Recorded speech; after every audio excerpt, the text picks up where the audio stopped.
Vou escrever. Uhum.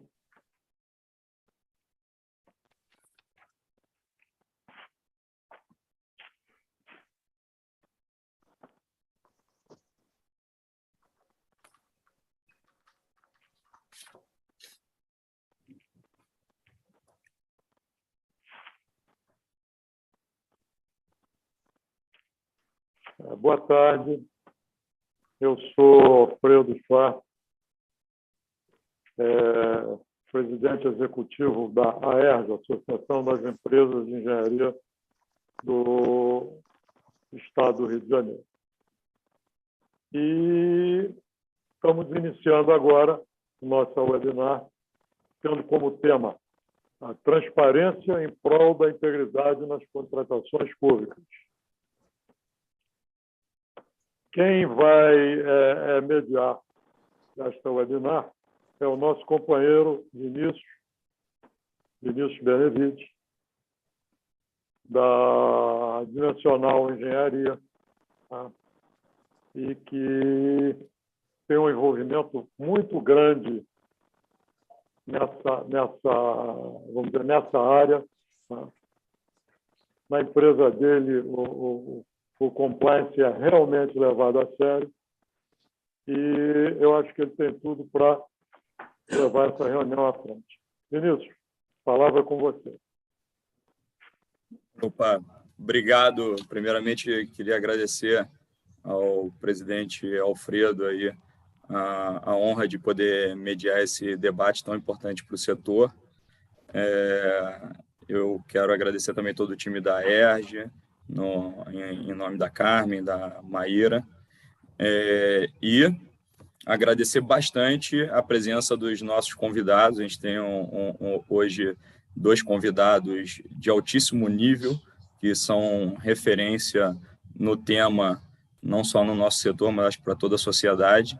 Então, eu queria apresentar nossos convidados, o Dr. Carlo Lucchioni, vice-presidente do Instituto Brasileiro de Compliance, o qual eu tive a honra de fazer minha formação avançada, meu curso de Compliance no IBC, então posso chamar de meu professor também, e o presidente do Instituto Ethos, o Caio Magri. O Instituto Ethos acho que dispensa apresentações, referência nacional no tema integridade, transparência, então acho que a gente vai estar muito bem servido aqui dos nossos convidados e vamos ter um debate muito profícuo.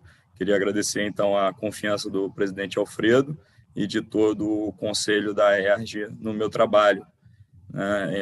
Em nome do presidente Francis Bogossian e do vice-presidente Carlos Brito, eu queria agradecer os conselheiros da ERJ também pela oportunidade, pela confiança. Então, Caio, Lucchioni, querem dar um oi para os nossos telespectadores? Boa tarde a todos. Eu vou ser o primeiro a usar a palavra, vou fazer minha apresentação assim que iniciar o uso da palavra. Quero apenas, por hora, dar uma boa tarde para todos. Passo ao Dr. Caio Magri. Boa tarde a todos e a todas. Muito obrigado, Alfredo, Vinícius, Carlos. Prazer em estar com vocês aqui. Cumprimentar a equipe da ERJ. Então, na sequência, depois a gente conversa. Um grande abraço. Maravilha. Bem, eu primeiro, para pautar o nosso debate, queria agradecer também aos nossos espectadores, uma audiência bacana, um tema interessante. Eu preparei aqui uma apresentação para iniciar a pauta do nosso debate.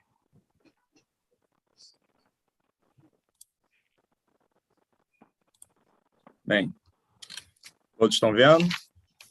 Sim. Primeiro, eu queria começar com a temática abordada nesse nosso debate. Esse nosso debate ele tangencia 2 objetivos do desenvolvimento sustentável, 2 ODS da Organização das Nações Unidas. Então, a gente vai estar falando sobre trabalho decente, crescimento econômico e também sobre paz, justiça e instituições eficazes. Ele também vai estar endereçando vários aspectos do pacto do Ethos pela integridade contra a corrupção, do qual a Associação das Empresas de Engenharia do Rio é signatária, e também a minha empresa Dimensional Engenharia. Bem, então acho que o nosso tema começa com a busca pela previsibilidade, credibilidade e ter um controle efetivo interno e externo no poder público. E a fundação disso tudo, na nossa visão, é a transparência. Em relação à transparência, a gente tem a recomendação da OCDE, né, que é o Organismo de Cooperação para o Desenvolvimento Econômico. Então, na cartilha Integridade Pública da OCDE, que é uma cartilha que eu recomendo, sempre falo, está disponível no site da minha empresa, e só buscar na internet.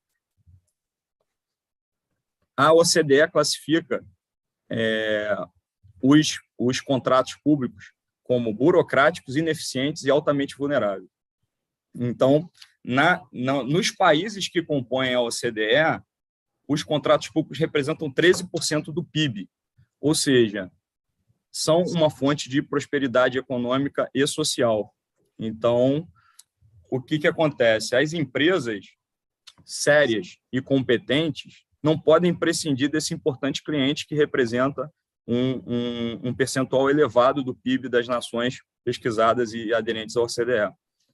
Então, a cartilha sobre a integridade pública ela tem 3 diretrizes principais. Eu acho que é importante falar, porque o tema integridade está muito em voga em relação às empresas. E o que a gente tem visto é as empresas se adaptando, as empresas melhorando seus processos, seus procedimentos, seus controles internos, só que nem sempre o poder público, o compliance público, está acompanhando essa busca e essa incessante busca da melhoria contínua dos processos, dos procedimentos das empresas privadas. Então, a integridade pública e a integridade privada são 2 faces da mesma moeda. Elas não são dissociadas, elas têm que andar junto. Isso que a gente vai ver um pouquinho mais para frente na minha apresentação. Então, essa cartilha de recomendação da OCDE, ela traça 3 diretrizes básicas, que é ter um sistema de integridade coerente e abrangente, uma cultura de integridade pública e uma real prestação de contas.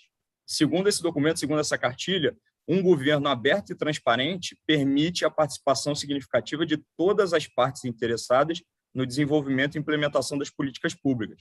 Ou seja, um governo aberto e transparente, com informações fáceis, de fácil acesso, ele acaba tornando toda a sociedade fiscal das suas ações.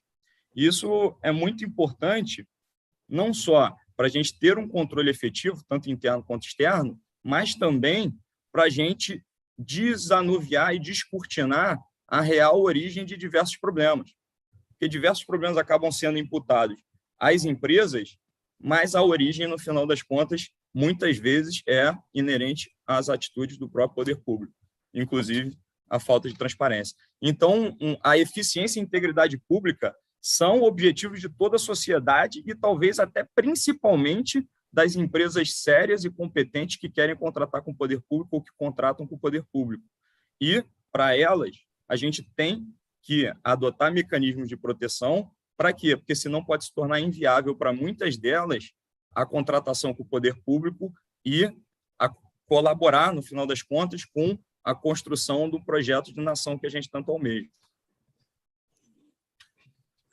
Bem, e aí aqui eu vou dar um exemplo prático em relação ao tema restos a pagar da transparência. Então, a gente tem o portal da transparência do município, o portal da transparência do Estado e o portal de transparência do regime de recuperação do Estado do Rio de Janeiro.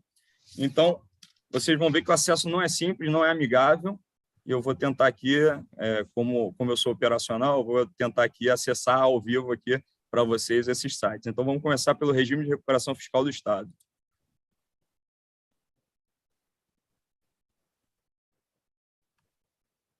Vocês devem estar vendo aqui a página de transparência do regime de recuperação fiscal. Aí aqui você tem diversos tópicos.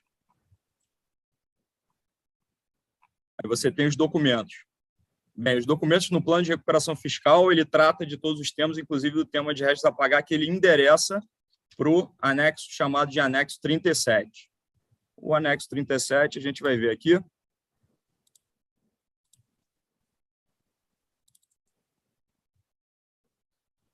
Vocês estão vendo o anexo 37? Sim. Anexo 37, tratamento dos restos a pagar durante o regime de recuperação fiscal do Estado, que foi que ele aderiu em 2017. Documento classificado como reservado pelo Estado do Rio de Janeiro, com a seguinte justificativa: a divulgação prévia das informações contidas nessa nota técnica pode impactar o andamento dos procedimentos administrativos e legais necessários à sua implementação. Ou seja, no plano de recuperação fiscal do Estado do Rio de Janeiro, o tratamento do restos a pagar é sigiloso. E isso não foi tirado do sigilo até hoje, 4 anos depois. E a gente vai ver aí o que acontece com essa questão, com esse tema. Então, vamos aqui em outro portal. Vamos no portal de transparência do município.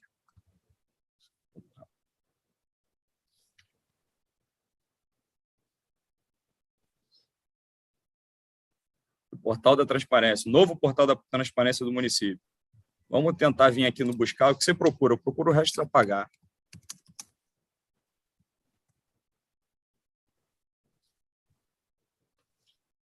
Aí, buscas. Olha lá. Aí tem lixo zero. Aí os relatórios quadrimestrais, que são relatórios analíticos. Mas vamos voltar. Então, vamos voltar aqui para o nosso portal. Vamos tentar de outra forma. Dados abertos. Data Rio, Instituto Pereira Passos. Não tem nada de dados abertos aqui. Conselho Municipal, buscas frequentes, estrutura, licitação, encontre na lei, painel das organizações, contratos. Vamos ver contratos. Aqui, só tem 4 contratos aqui no portal da transparência. E acesso à informação, encontre na lei, perguntas frequentes, Conselho Municipal, painel, sistema, outros dados e documentos. Vamos tentar aqui nos outros dados e documentos. Também não, relatório de ouvidoria. Contas Rio. Coronavírus. Aqui, despesa, achamos alguma coisa. Aí temos receita, despesa, painéis. Favorecido, ó, pagamento de restos a pagar.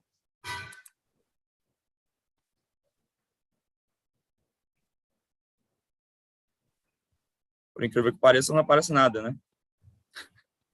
Então, eu acho que isso daqui ilustra um pouquinho, né? Vamos tentar aqui de novo despesas. A nossa transparência administrativa. Exatamente. Então, liquidação de restos a pagar.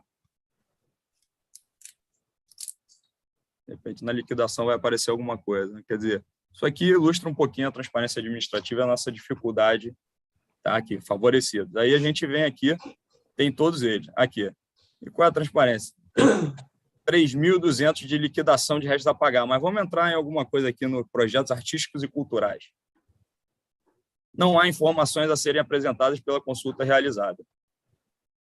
Então, quer dizer, quer tentar outro? Vamos tentar outro. Eu já tentei hoje de manhã vários desses aqui. Ofício de Justiça, São João de Meriti.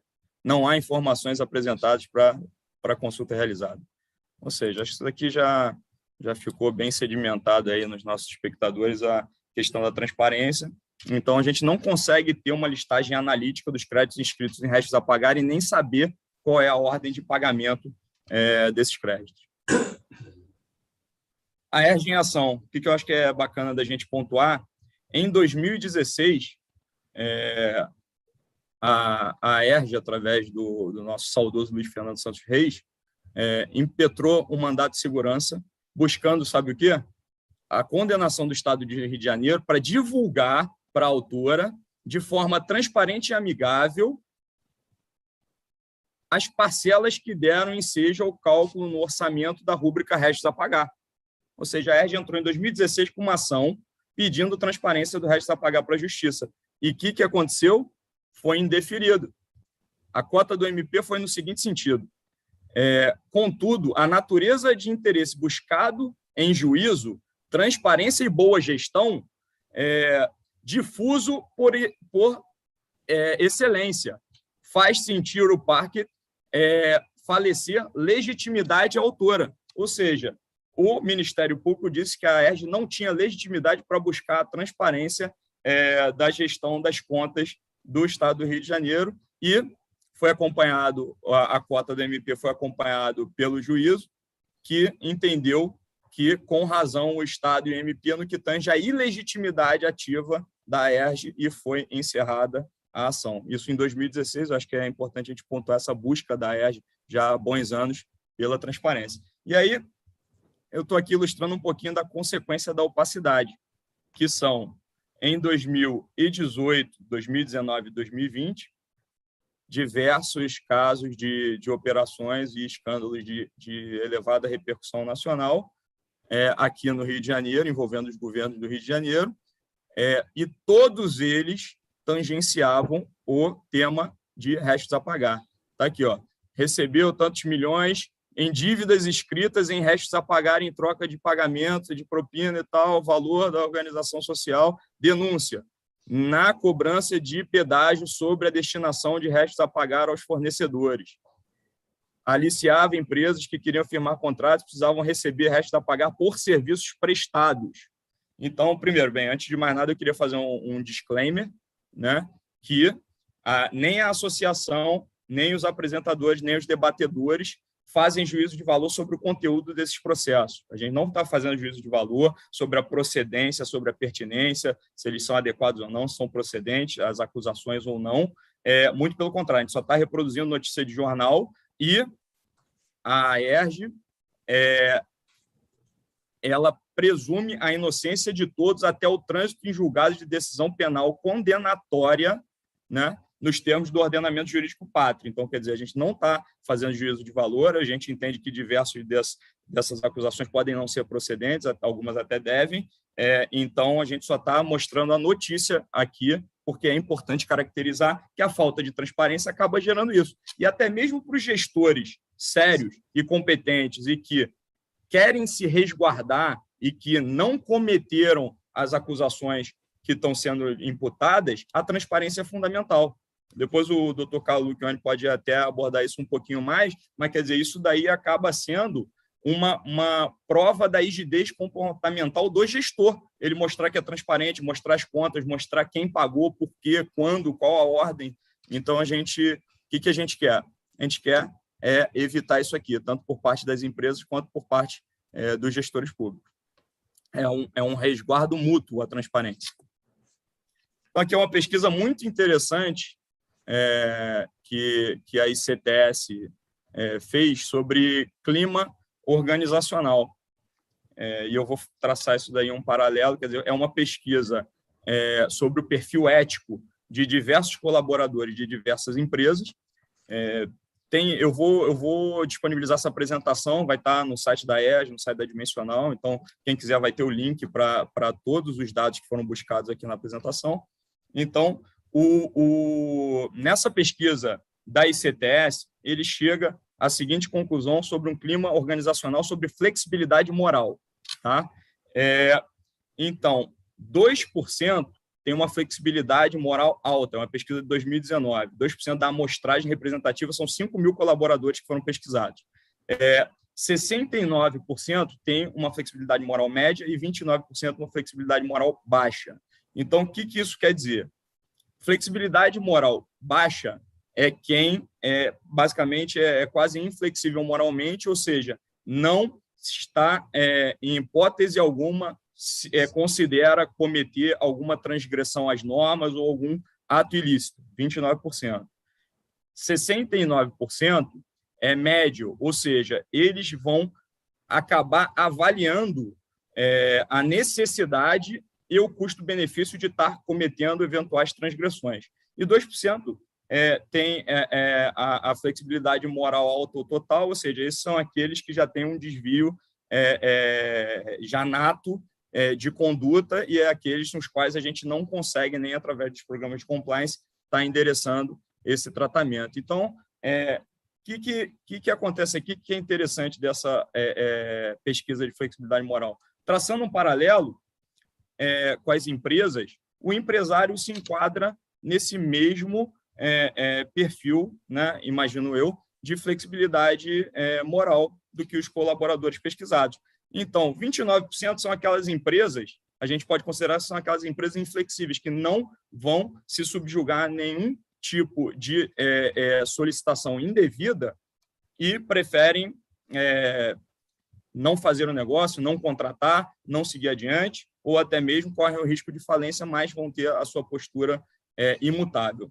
E os 69%, que é quem a gente tem que tratar, que a gente não pode subestimar o impacto do cenário macro no comportamento dos colaboradores e traçando o paralelo das empresas. Então, o que a gente tem que criar, a nossa meta tem que ser de conseguir 98% de comportamento conforme e monitorar, identificar e expurgar os desvios. Então, qual é a visão? As associações, as instituições, a sociedade civil organizada, as empresas e a população em geral, elas têm que aumentar a prevenção para diminuir a punição. Então, a gente não pode, por inércia, estar gestando hoje os escândalos de amanhã. Por quê? Porque o empresário, aqueles 69% ali que estão suscetíveis ao meio, ele é pragmático. Quer dizer, se ele tiver que escolher entre o risco de punição ou a falência certa, ele pode acabar, ou a maioria deles vai acabar escolhendo um risco de punição e se subjugando aí a uma solicitação ou uma forma indevida de atuação. Então, como é que a gente tem que tratar isso? Criando um mecanismo de proteção aos empresários sérios e competentes. Eu entendo que a transparência é o caminho. Isso aqui só para ilustrar, também, mais uma vez, vale o disclaimer, a gente não está fazendo nenhum juízo de valor, isso aqui é uma notícia, é um livro. Então, a gente tem aqui no livro o seguinte: em 1993, é um problema antigo que, na visão dos empresários, as brechas legais permitiam que os burocratas segurassem as faturas das obras e só liberassem o pagamento mediante propina. E aí propuseram uma nova lei de licitações. Só que essa lei de licitações é a 8666 de 1993, no qual foi comemorado, está aqui escrito, foi comemorado a obrigação de pagar as faturas de forma ordenada, seguindo uma prioridade orçamentária, que é o artigo 5º, é a ordem cronológica dos pagamentos. Então, nesse livro, que também não estamos aqui traçando nenhum tipo de juízo de valor em relação ao seu conteúdo, mas é um livro que teve uma pesquisa muito profunda da Malu Gaspar e que consta nesse livro, desde 1993, esse problema da ordem de pagamento dos créditos e dos restos a pagar. Aí aqui eu fiz um comparativo que eu acho interessante, sei que o nosso público aqui, alvo, que está assistindo a nossa live, é um público qualificado, mas eu fiz um paralelo, eu estava tomando a minha vacina, e aí eu fiz um paralelo entre o procedimento da prefeitura em relação à vacina da Covid e em relação aos restos a pagar. Então, é o seguinte, a vacina da Covid surgiu em 2020, começou aqui em 2021, beleza. O resto a pagar é desde 1964, de acordo com a Lei 4.320. Então, a vacina da Covid tem transparência em tempo real? Tem. Tem um link aqui para o site da prefeitura, que o tempo acho que está exíguo, eu não vou entrar, mas que aparecem todas as informações sobre a vacinação em tempo real. E os restos a pagar? Não, mas deveria. Pelo artigo 48 da Lei de Responsabilidade Fiscal, deveria ter transparência em tempo real. A vacina da Covid, ela segue uma ordem cronológica? Segue. A gente vacina de acordo com a idade.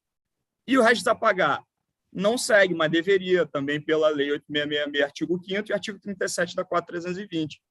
E a previsibilidade e credibilidade do poder público em relação a essa ordem de vacinação? Sim. E em relação ao resto a pagar? Não. Tem grupos prioritários? Tem, na vacinação, bombeiro, médico, professor. E no resto a pagar? Pode ter também, desde que devidamente publicado, cientizado e de forma transparente. Então, pode ser postergado por falta? Sim, a vacina é postergada quando tem falta, mas quando volta a ter abastecimento, segue o rito normal da ordem cronológica. E os restos a pagar? Também deveria proceder da mesma forma, há essa previsão legal, mas não é assim que acontece. Então, a sociedade fiscaliza a vacinação? Sim. E os restos a pagar? Não. E qual é o resultado? Na vacinação, paz social, confiança da população, baixo risco de integridade. E nos restos a pagar? Caos social, com empresas fechando, com desemprego, com a gente deteriorando as condições econômicas, porque as empresas de engenharia movimentam uma cadeia enorme, desde a padaria da esquina até as grandes siderúrgicas. Então, a gente está pegando toda essa cadeia de valor e prejudicando essa cadeia de valor. Tem perda de confiança dos administrados, o que cria uma seleção adversa, quer dizer, acaba-se escolhendo as piores empresas para trabalhar para o setor público. Isso é uma tendência que a gente precisa reverter. E o aumento de custo de transação da administração. Quem se propõe a trabalhar coloca um risco maior embutido nos preços, né? E o risco de integridade elevado. Então, achei bacana fazer esse paralelo entre a vacinação e a Raiz a Pagar. Na vacinação, a prefeitura está dando um exemplo de transparência e de organização. E isso tem um ano. A Raiz a Pagar tem mais de 35 anos, 40 anos, e a gente não consegue ter esse mesmo nível de organização. Acho que, no meu ver, só pode ser alguma falta de interesse ou falta de prioridade que eu vou chamar nossos convidados a debater. Bem, aí algumas ações da ERJ, que esse mandado de segurança, a gente representou no TCM em relação aos reajustes. Tem um mandado de segurança de restos a pagar e respeito à ordem cronológica em tramitação hoje no TJ, e tem uma representação no TCM de restos a pagar e transparência com respeito à ordem cronológica, e que, inclusive, o Instituto Brasileiro de Compliance e o Instituto Etos pediram o ingresso como amicus curiae, e eu acabei de ter essa notícia, mas depois a gente debate sobre isso, mas, infelizmente, foi votado ainda agora pelo arquivamento, pelo indeferimento desses pedidos, pelo arquivamento do processo. A gente vai estar analisando aí quais são as medidas cabíveis, aí, o presidente Alfredo e a doutora Maíra aí pela ERJ, quais são as medidas cabíveis que a ERJ vai adotar. Bem, das associadas, e por isso que eu acho que eu fui convidado aqui pelo debate, a gente tem, bem, fora isso, a ERJ também promove cursos, palestras, artigos, campanhas de conscientização. Acho que é bacana até eu falar, eu estou aqui no auditório da associação, talvez essa seja a última palestra que vai ser dada nesse auditório, porque a ERJ vai estar de Casa Nova, então eu fiz questão de vir aqui, o doutor Caio Magri, eu acho que o doutor Luciani também tiveram aqui, fizeram palestras bacanas, esse auditório teve momentos importantes e eu quis fazer essa homenagem aqui nessa última palestra. Bem, das associadas, a Dimensional ganhou o prêmio da Revista Empreiteiro de Inovação na Infraestrutura com a criação de um portal de transparência de obra pública, da sua obra do Pavimenta Rio. A gente assumiu o compromisso de divulgar as informações de todas as nossas obras de acima de 10 milhões de reais na internet com livre acesso à população. Bem, aí são os artigos da doutora Maíra Moricone e do doutor Alfredo Schwartz sobre o tema transparência e integridade. E aí a gente tem alguns avanços, né? Claro que nem tudo são flores, mas também a gente acaba tendo alguns avanços, alguns até impulsionados pela atitude das associações das entidades. Então, a gente tem decreto, tem a nova lei de licitações que prevê um portal de contratos, portal nacional de contratações públicas. A gente tem os tribunais de conta começando a se posicionar no sistema de transparência e de integridade e ordem cronológica de pagamentos. São algumas decisões importantes. A gente tem a criação do sistema carioca de integridade. Bem, aqui é um voto do conselheiro Puccioni, que determinou a Prefeitura do Rio de Janeiro, em 90 dias, esse voto é de 2017, que criasse um portal de transparência que possibilitasse a divulgação em tempo real das ordens cronológicas e repetitivas lista de credores. Isso depois foi regulamentado por um decreto municipal de 2019, quer dizer, 2017 a decisão, 2019 foi regulamentado, até hoje a gente não tem esse portal da transparência do município, como vocês puderam ver. Bem, aí aqui o case, a gente é signatário do Instituto Etos, fomos 2 vezes vencedor, é o case da Dimensional do Portal de Inovação, 2 vezes vencedora do Prêmio Nova Infra, da revista O Empreiteiro, o último sobre o Portal da Transparência. Qual foi a visão? A visão do portal foi a gente criar um novo padrão de transparência e comunicação com as partes interessadas na contratação pública, quer dizer, atender a visão do gestor, do controle interno e externo, a visão do mercado e a visão da sociedade. O que esses stakeholders gostariam de ver da nossa contratação, da nossa obra pública. E aí a gente tem aqui o portal da transparência que a gente criou. Eu vou entrar para vocês verem que realmente esse portal ele contempla a transparência.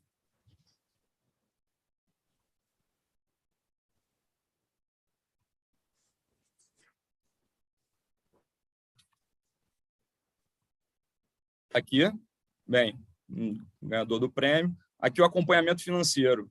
Isso aqui é um BI, um Business Intelligence em tempo real, que tira dos nossos servidores todas as informações do contrato. Valor do contrato, valor empenhado, executado, faturado, valor pago. Aqui tem todos os indicadores financeiros, gráficos, acompanhamento, evolução. Aí aqui a gente tem o acompanhamento das obras, ruas finalizadas, ruas em execução, próximas intervenções. E aí tem também os indicadores físicos de execução de cada intervenção em cada rua, em cada logradouro público que foi beneficiado. Isso daqui tudo era alimentado em tempo real através da nossa apropriação de campo. E aqui a gente tem a aba de documentação, onde você tem o edital, a publicação, o aviso, as erratas, a homologação, os documentos contratuais, as notas de empenho, as portarias, correspondências trocadas com o poder público, as medições, tudo aqui acessível, de fácil compreensão, fácil acesso. Então, eu acho que isso daqui é a gente tentando pautar essa discussão e fomentar as boas práticas do empresariado, porque se todas as empresas se comprometerem, que eu acho que a gente tem que trabalhar também o nosso locus de controle interno. Quer dizer, o que a gente pode fazer para tracionar essa locomotiva governamental para o trilho, né? Então, assim, como é que a gente usa como empresário nossos conhecimentos, habilidades e atitudes para poder melhorar, para poder dar o exemplo e não só ficar cobrando do governo. Então, acho que essa foi a ideia é a gente espraiar e fomentar aí essas boas práticas e essas ações. Então, agora, falei que eu ia acabar estendendo um pouquinho o meu tempo, mas, bem, agora eu gostaria de que os nossos convidados, começando pelo Dr. Lucione, falassem um pouco de suas instituições, da visão de vocês, de suas entidades sobre a transparência pública e quais as ações que vocês estão desenvolvendo nessa temática. Acho que é começar por aí o nosso debate. Bom, agora eu vou fazer a minha apresentação. Sou Carlos Lucione, vice-presidente do Instituto Brasileiro de Compliance, titular da banca Lucione Advogados, advogado criminalista. E nós temos o Instituto Brasileiro de Compliance hoje, ele é reconhecido em todo o Brasil, já fizemos palestras para diversos governos na época de suas implantações de decretos regulamentares referentes à Lei 12.846, e tivemos uma parceria com a ABNT no desenvolvimento das matrizes das, então, ISOs 19.600 e 37.001. E, desde muito, o IBC vem trabalhando no desenvolvimento da cultura de compliance. E aí nós temos alguns fatores bem interessantes, e eu vou desaguar depois nos questionamentos do Vinícius e mais alguns que eu acho que são bem interessantes a todos. Mas antes eu quero agradecer ao Vinícius pelo convite feito e também já tinha parabenizado novamente pelo prêmio Inova Infra. Agradecer ao Dr. Alfredo Schwartz, presidente da ERJ, também por me permitir fazer essa exposição, e dizer que eu fico honrado de estar aqui ao lado do Dr. Caio Magri, do Instituto Etos, de participar aqui dessa pequena exposição. E agradecer também a todos os nossos ouvintes, os que estão interessados nesse tema de tanta relevância para o Brasil, né? Em 2007, a Federação Nacional de Transportes ela fez uma pesquisa sobre qual era o principal motivo do brasileiro não ter orgulho do Brasil. E a resposta, evidentemente, veio como sendo a corrupção. E a corrupção no nosso país ela veio com, vamos dizer assim, com as suas sanções e alguns regramentos de integridade tarde demais, né? Porque nós temos o FCPA, que é a Lei Anticorrupção Americana de 1977. Aí, 10 anos depois, em 1997, que a OCDE empoderou junto aos países para que efetivasse suas leis anticorrupção, seus códigos de ética, de integridade, de compliance. E aí, só em 2013, né, que nós viemos efetivamente a desencavar a lei, que veio toda picotada, veio naquele assodamento, naquele momento daquelas greves, daquelas passeatas enormes do Brasil, que ninguém sabia direito qual era o motivo da passeata do Brasil inteiro, mas o motivo eram todos que se imaginam, né? E isso era a insatisfação do Brasil diante justamente do que nós entendemos como valores, os valores morais, éticos, de equidade, e todos aqueles que estavam faltando no nosso país, porque o nosso país até então era visto pelo cenário mundial como o país do jeitinho, né? A lei do Gerson, que todo mundo brincava, é um jeitinho que veio desde da República. Então, é um país já com uma cultura de corrupção. Nós sabemos que havia corrupção em todos os setores, desde sempre, nos setores políticos.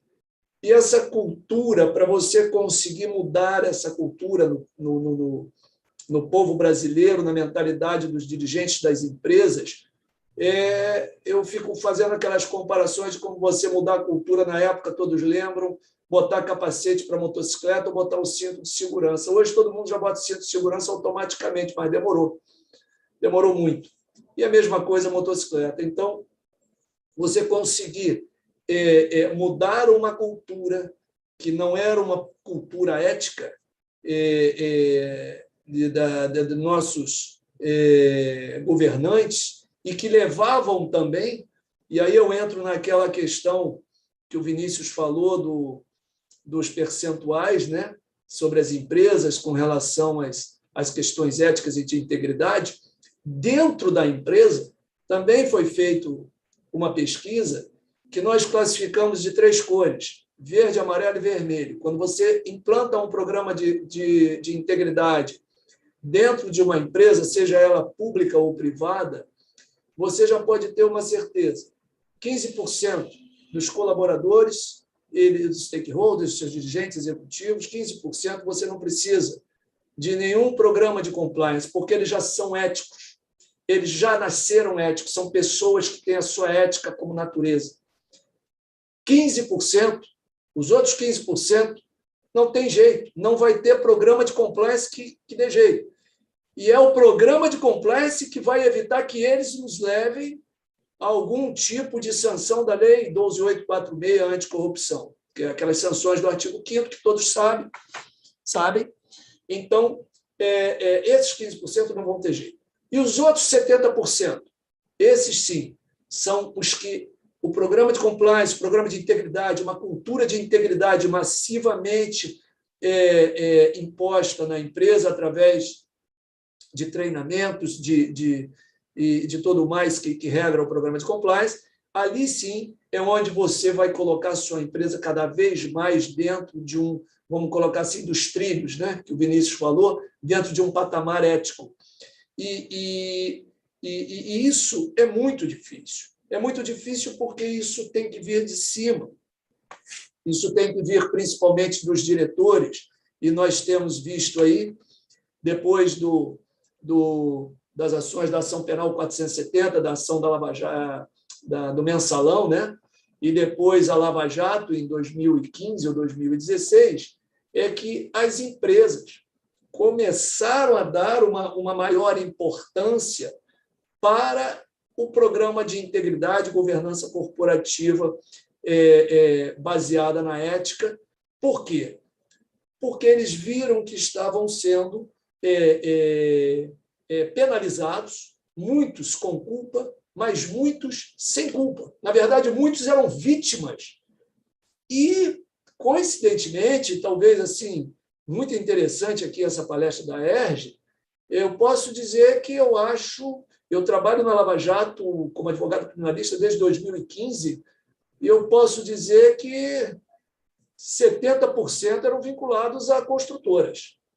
Sou advogado de algumas construtoras, e nós vimos aí, a toda hora, nos noticiários, elas penalizadas, não só dentro da lei anticorrupção 12.846, como penalizadas também criminalmente, porque a Lei 12.846 ela não é uma lei penal, ela é uma lei civil administrativa, mas cujos atos lesivos, que são crimes, os mais variados, crimes de licitações, organização criminosa,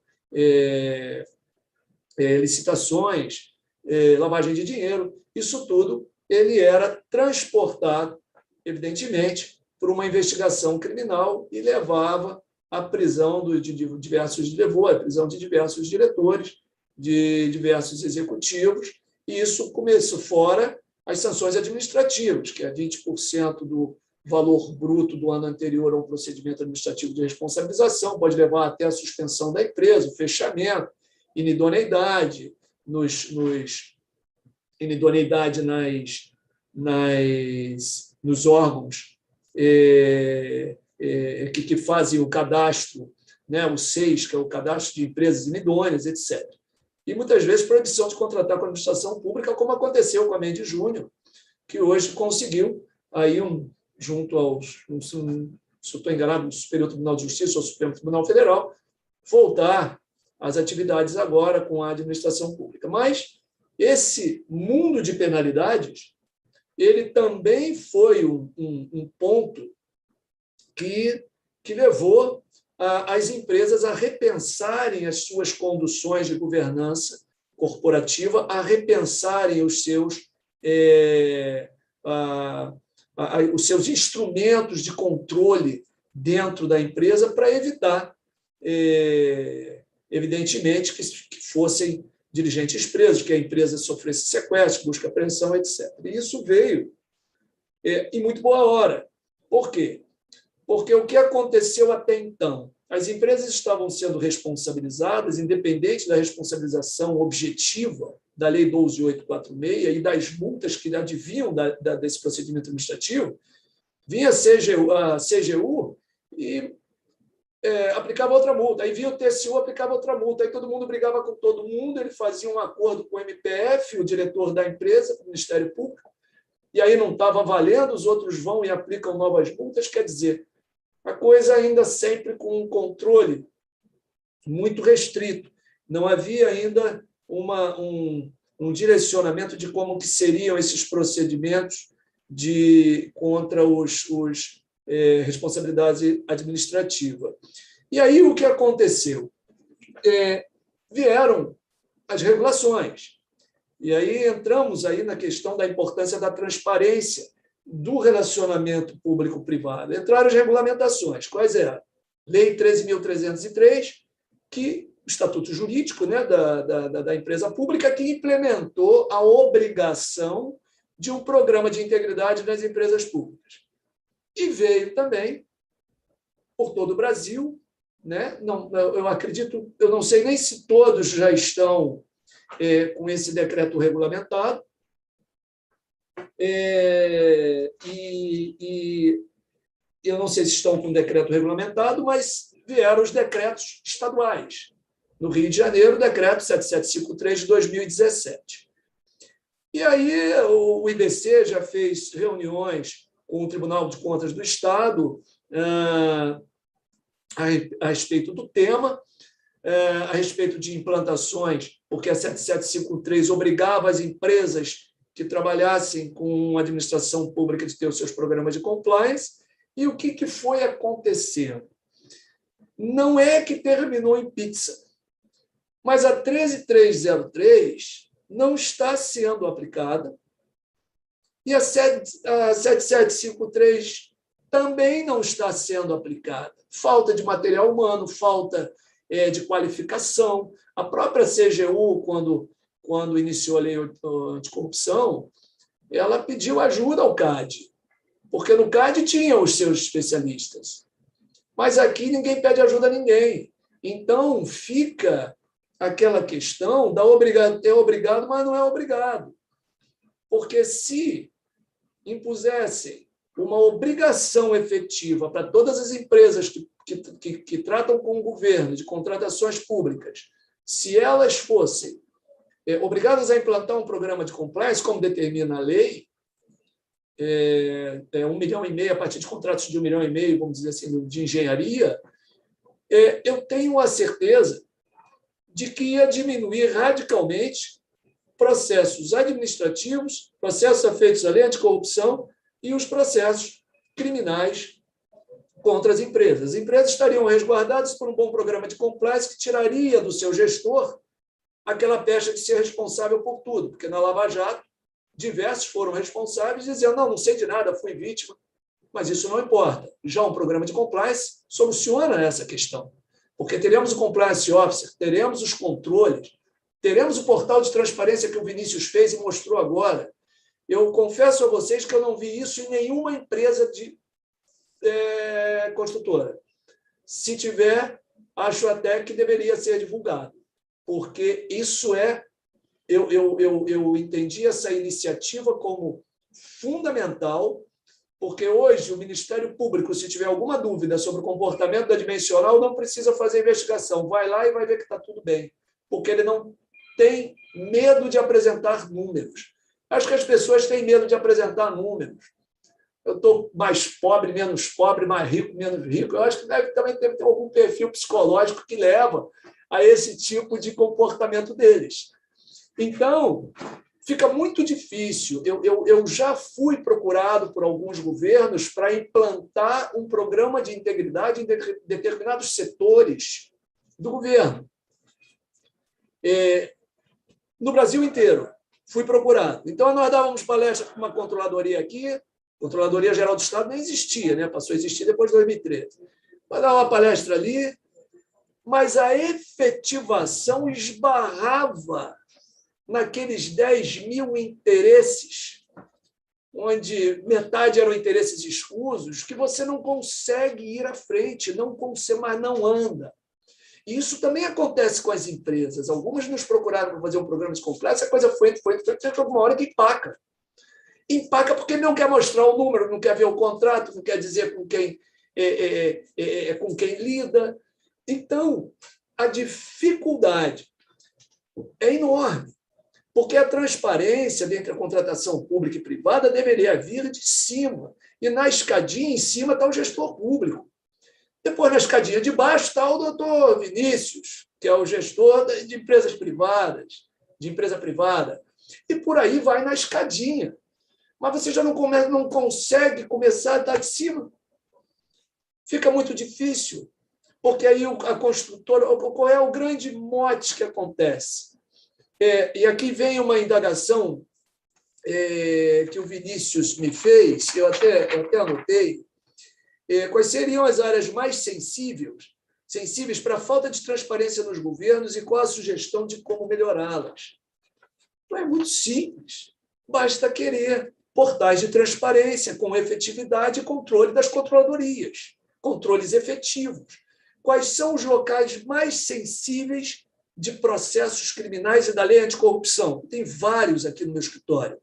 São justamente os benditos restos a pagar e as licitações.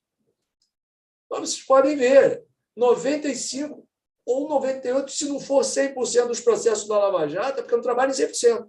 Mas nos que eu trabalho, todos têm fraude à licitação e todos têm envolvimento de questões do portal de transparência. Que o portal de transparência não, do resto a pagar. O resto a pagar nada mais é uma indecência governamental. Isso é uma indecência governamental. Por que é uma indecência? Isso é um calote oficial. É um verdadeiro calote oficial. Eu trato com o doutor Vinícius, faço um contrato com ele particular. Vinícius sai, viaja, não quer mais quer ser guru lá na Índia. Aí o próximo gestor fala, não vou te pagar, não. Não vou pagar. Mas eu fiz o contrato, mas eu fiz o serviço. Não, mas eu não vou te pagar.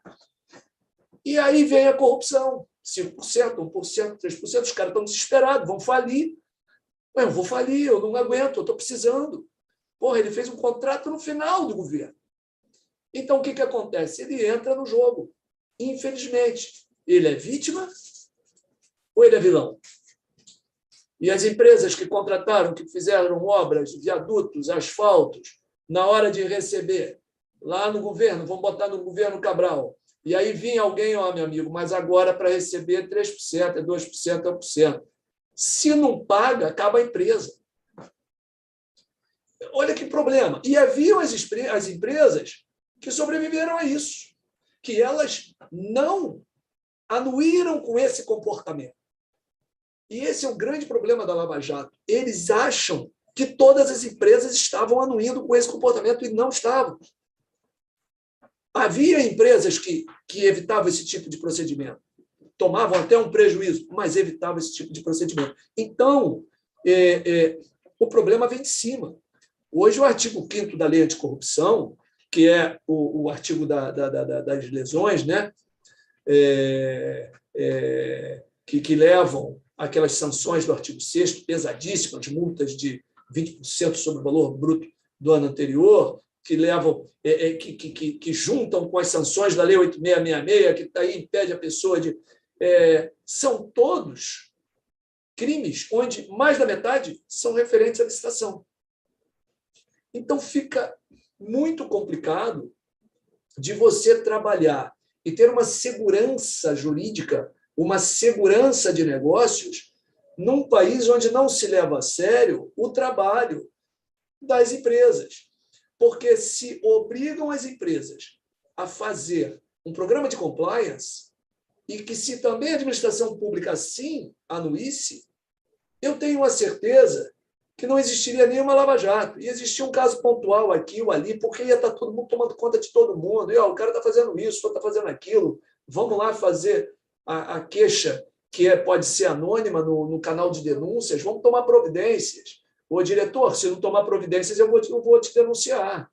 Então, isso leva a nem que seja pelo medo, mas leva a um comportamento mais ético das empresas. E quanto mais você impulsionar a ética e os valores morais, a visão, o empregado, ele se sente mais forte, porque ele gosta de saber que ele está numa empresa que leva a sério todos os seus compromissos, sejam compromissos, inclusive trabalhistas, como seus compromissos. E ele quer o quê? Ele quer que a empresa cresça, porque a empresa crescendo, ela também vai ter os ônus, ele também vai ter os ônus, os bônus dessa empresa.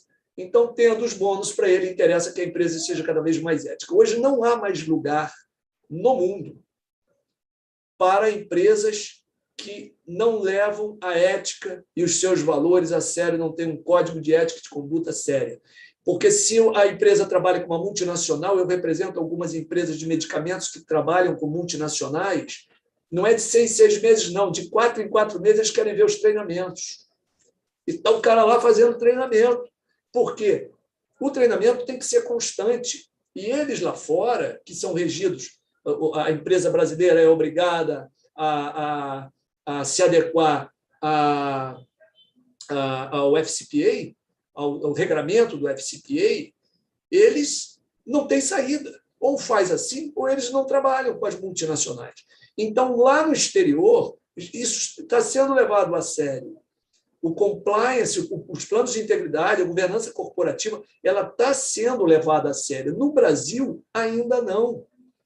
Mas se todo mundo começar a exigir isso, um do outro, porque são os terceirizados, muitas vezes, que causam até os maiores problemas, eu tenho uma certeza de que seria a solução. Olha a luta que está o Vinícius para conseguir resolver o problema do resto a pagar. Ninguém quer dinheiro de ninguém, só quer aquilo que lhe é devido. E aí sai governo, entra governo, pronto, já não é mais devido. Aí reza, porque o resto a pagar é um grande vilão. As licitações, elas são também o grande vilão. E aí isso leva a uma série de consequências que é uma espécie de um efeito dominó. Então, eu vejo hoje como de fulcral importância esse plano de integridade e de compliance cada vez mais transparente e maior transparência. A palavra de ordem é transparência, não só da empresa privada, como dos órgãos da administração pública. Eu vou dar um exemplo. Houve um processo criminal na época da pandemia envolvendo respiradores. E aí, qual era o contexto? Era um contexto de empresas que ofereceram respiradores. Sabemos que os preços ali estavam oscilando barbaramente, o que era R$10 virava 30. Esse não era o problema. O problema é que uma mesma empresa juntou 3 propostas, do pai, da mãe e dele, cada uma de uma empresa. A segunda empresa juntou uma proposta, mas era uma empresa de fabrico de feijão, de moer feijão, e a outra de computador. Qualquer pessoa pouco esclarecida que analisasse aqueles contratos ia falar: peraí, tem alguma coisa errada aqui. E ninguém viu. Claro que viu. Mas se tivesse um programa de integração, um portal de transparência ali, no momento da entrega dos contratos, que também fosse transparente, qualquer um ia ver e ia na mesma hora denunciar para esse cara aí vende feijão, esse cara aí não tem condições de comprar.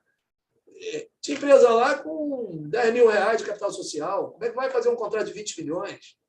Então, são coisas muito amadoras para se deixar passar, que não resiste a um portal de transparência. Eu estava falando dos processos SEI, é uma vergonha, é feito para te enrolar mesmo. Você entra lá, vai pugnar alguma coisa, eles abrem um processo SEI, tu entra com uma petição, abrem outro processo SEI para aquela petição, abrem outro, para quando tu vê, está em 15 processos SEI para o mesmo fato. Tu não entende mais nada. E não querem que você entenda mesmo, não.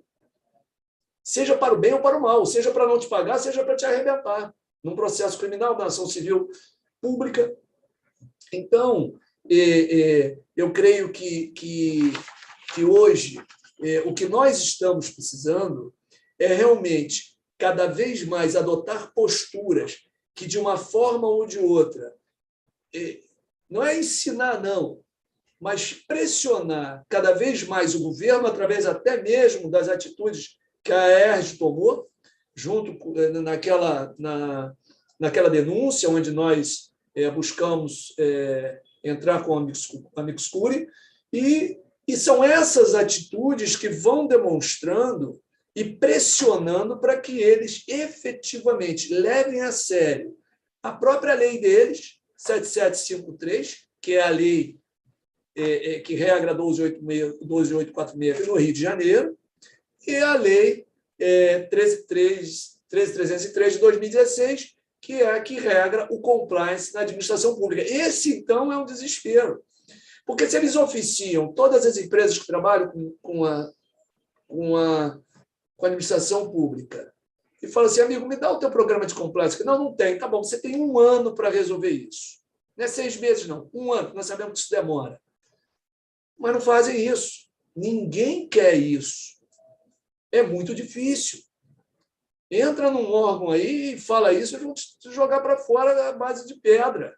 Não tem como.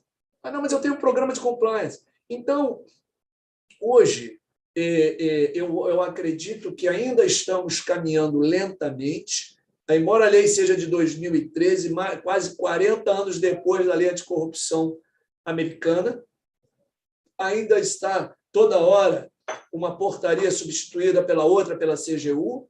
Hoje nós temos atos normativos que regulam o PAR, o acordo de leniência, que já mudaram umas 3 vezes, que era o decreto 8420, gerou portaria 910, que já não é mais a portaria.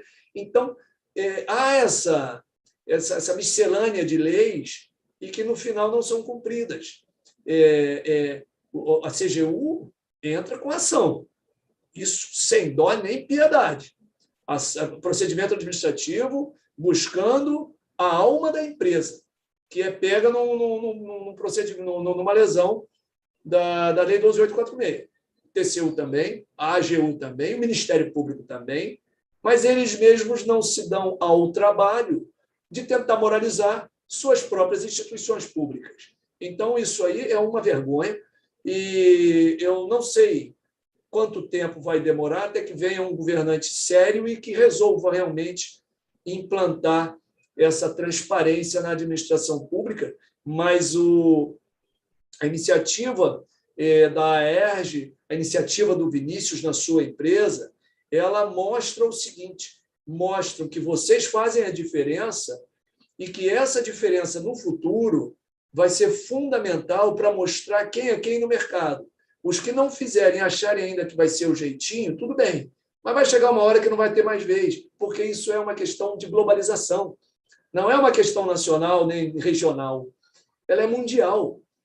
E a palavra de ordem mundial é a transparência. A palavra de ordem mundial é justamente a integridade, a transparência, os valores morais e éticos de uma empresa, desde os pequenos detalhes, até um assédio moral, sexual, até grandes crimes. Então, eu creio que é isso. São as minhas poucas palavras nesse curto espaço de tempo. Eu espero que eu tenha me feito entender dentro dessa narrativa, mas... acho que foi perfeito, porque você, além de ter avaliado o tema, trouxe além da sua posição como vice-presidente do Instituto Brasileiro de Compliance, e trouxe essa tua visão do compliance e do tema transparência, você acabou nos brindando aqui com a sua experiência real, né, dentro dos processos e a tua experiência do que você tem visto de fato ocorrendo no âmbito dessas investigações. Achei que foi bem bacana e agradecemos bastante aí essa sua colocação, essa troca de experiência. Então, segura aí que eu tenho algumas perguntas para você depois. Sim. E só queria pontuar algumas partes que eu achei muito bacana e muito importante da sua fala. Eu acho que, primeiro, que é a questão dos restos a pagar. Os restos a pagar, que você colocou muito bem, são dívidas, quer dizer, segundo o artigo 36 da 4.320, é uma despesa contraída pelo governo que não foi pago no mesmo exercício. Ponto. Então, eu acho que a gente tem uma desonestidade intelectual de alguns governantes que colocam essas despesas, quando há uma transição de governo, sob júdice, como sobre elas recaíssem algum tipo de desconfiança, o que vai ao encontro de todo o arcabouço jurídico nacional, que você tem fé pública dos servidores que atestaram aquelas despesas, você tem por vezes o resto a pagar é processado com a liquidação de despesa, que é o direito adquirido pelo credor. Então, e se você olhar nessas operações, como você bem comentou, que tangenciam o tema pagamento e restos a pagar, em nenhuma delas sobre restos a pagar é colocado em xeque o fato gerador daquela despesa, ou seja, não é posto em xeque se aquela despesa foi executada ou não. O fato das operações, o fato gerador das operações é exatamente a nebulosidade e a priorização de alguns fornecedores em detrimento de outros sobre Mas eu vou além. A priorização, ela, na verdade, é onde leva à corrupção. É isso. Porque se houvesse transparência de uma ordem cronológica, isso não aconteceria, nunca deveria ser. Mas o que eu acho que é importante a gente colocar o seguinte: esses restos a pagar não ficam em xeque, não estão sob dúvida que essas despesas foram contraídas pelo poder público, que esses serviços foram executados. Quer dizer, essas operações elas focam exatamente na priorização da fila de pagamento, no furar a fila e acabar se tendo uma contrapartida, uma contraprestação pecuniária em função disso. Então, achei importante isso daí que você colocou, que são despesas que são devidas. Isso aí, na lei de responsabilidade fiscal, entra na rúbrica de dívida pública, né? Bem, e você colocou também muito bem sobre a escolha de Sofia, que a gente não pode deixar o empresário ter que escolher entre um risco de punição e cometimento de um ato ilícito ou a falência da sua empresa. A gente tem que proteger o empresário. Acho que isso daí é importante também. E quando você falou do conceito de top-down, né, que o poder público deveria estar dando o exemplo quando não dá, né? A gente sabe que o conceito de integridade ela é muito mais amplo do que medidas anti-suborno ou anticorrupção, né? Ele é a conformidade de todos os seus atos e ações com as leis, com as normas e com as melhores práticas. Então, nesse sentido, o descumprimento de leis, o descumprimento de Constituição, você não pagar faturas, você não conceder reequilíbrios econômicos que são previstos na Constituição Federal, isso, para mim, aí o doutor Caio Magri vai poder falar agora melhor, isso, para mim, não é aderente ao conceito de integridade. Então, eu acho que o poder público tem que dar o exemplo, e a gente vê nos programas de integridade do poder público um foco muito grande nas empresas. A Prefeitura do Rio de Janeiro lançou no 1º de janeiro o programa de integridade carioca, querendo tornar o Rio referência, criou uma secretaria de integridade que as empresas têm reclamado que mandam correspondências e não são respondidas, agora, recentemente, na segunda-feira, publicou uma série de decretos regrando aí o programa de integridade, com um questionário enorme sobre os fornecedores, mais de 10 páginas para os fornecedores preencher, e ali tem alguns dispositivos que eu até questiono a legalidade, que depois a gente pode debater se tiver tempo, que diz que, dependendo do grau de risco do fornecedor, que ele pode não contratar. Eu não sei qual a previsão legal, qual o arcabouço jurídico que dá a permissão de um decreto, por via de um decreto, deixar de contratar alguma empresa sem ela estar inidônea por risco de integridade. Eu posso fazer isso na minha empresa. Agora, no poder público, eu não vejo qual é a medida jurídica que cabe isso, e aí volta-se a falar. Quer dizer, o foco da prefeitura está sendo, de novo, diligenciar fornecedor, quer dizer, mais ou menos terceirizar a culpa, ao invés de exercer o locus de controle interno e tomar as medidas administrativas e dar o exemplo com transparência, com credibilidade, com cumprimento dos contratos e das leis. Bem, acho que isso daí que eu queria pontuar. Achei legal também você falar aí da questão das empresas de engenharia, né, que 70% da sua experiência é com empresas de engenharia. Eu acho que 70% das notícias do jornal também são, mas quem lê e se aprofunda aí nessas investigações e nessas operações, você vê que, na verdade, as empresas de engenharia são uma pequena parcela, talvez a menor parcela, talvez seja as que mais aparecem, talvez por causa dos estádios, dos metrôs. Nossas construções são muito físicas, né? A população está vendo ali no dia a dia, mas tem a quentinha, tem a prótese, tem o aparelho de raio-x. Você vai ficar até amanhã enumerando. Isso daí permeia tudo. Quer dizer, na Petrobras você tinha o cara que digitava e aí vendia o barril de petróleo com uns centavos de dólar a mais, e aí isso retornava, alegadamente, né, retornava como uma vantagem indevida, quer dizer, e só mexendo no computador, só mexendo em números, ninguém vê, ninguém viu, e bilhões de reais, e isso não dá capa de jornal, mas as empresas de engenharia, para o bem ou para o mal, a gente acaba impactando mais a vida das pessoas e chamando com isso uma atenção maior para o segmento. Bem, doutor Caio Magri, somos todos ouvidos, e pedimos desculpa aí pelo atraso aí nas apresentações, e obrigado aí, ficamos agora atentos à sua exposição. Eu só vou chamar você de doutor Vinícius uma vez só, depois não tem mais. Não tem doutores aqui. Não, Vinícius, se quiser pode chamar de Vini. Eu queria agradecer muito essa oportunidade, cumprimentar o Alfredo, o Carlos, a Carmen, fez toda essa costura aí para a gente estarmos aqui juntos, a todos aqueles que estão aqui todos e todas estão aqui nos ouvindo e dispostos a participar desse diálogo. Eu queria parabenizar fortemente, viu, Vinícius, a sua avaliação, a sua análise, a forma como a Dimensional está se colocando, mas também a preocupação bastante forte de liderar esse processo. A ERJ, aliás, eu não consigo entender como é que pode se dizer que não existe legitimidade, né? Legitimidade e referência para a ERJ, para as entidades que representam o mercado, representam setores da sociedade, setores econômicos, e poderem advogar e defender algo absolutamente justo, absolutamente necessário. Então, quem é que vai poder fazer isso, né? É como se a gente estivesse desarmando as nossas capacidades de organização.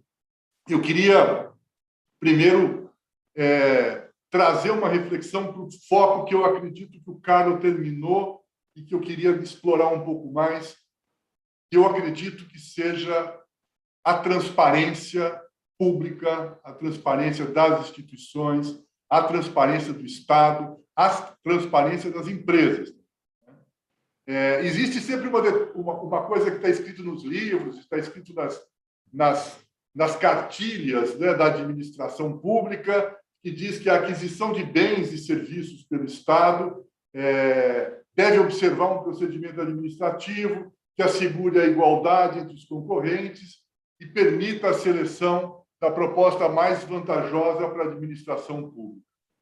Eu queria reescrever um pouco esse parágrafo, viu, Carlos? Pensar um pouco, Alfredo, pensar um pouco, talvez, em colocar da seguinte forma, né? E aí tem uma mudança importante nisso. A aquisição de bens e serviços pelo Estado deve observar um procedimento administrativo que assegure a igualdade dos concorrentes e permita a seleção da proposta mais vantajosa para a sociedade. Isso parece óbvio, né? Mas não é.